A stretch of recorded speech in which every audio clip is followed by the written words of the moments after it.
Yes, ex-boyfriend ko si Efrain. But we remained friends. Kaya sobrang sakit sa akin when I learned that he died. Totoo. Napakawalang puso ng pumatay kay Efrain. Sana mahuli na siya.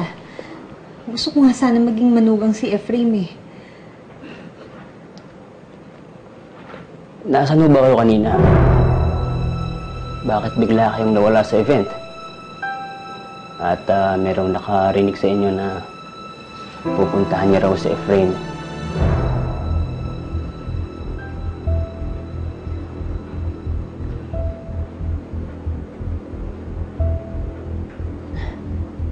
Hindi totoo yan. Sino man mapag-imbento nagsabi niyan sa inyo? Sinisiraan lang nila ang anak ko. Yes, I left the event early. Nagkaroon ng problema sa coffee shop. Ayoko namang abalahin si Efrain. Kaya ako na lang pumunta. You can ask our staff.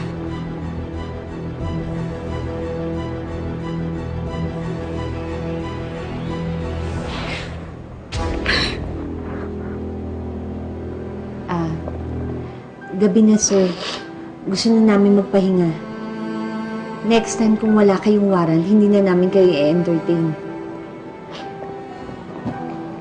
Sige. Salamat.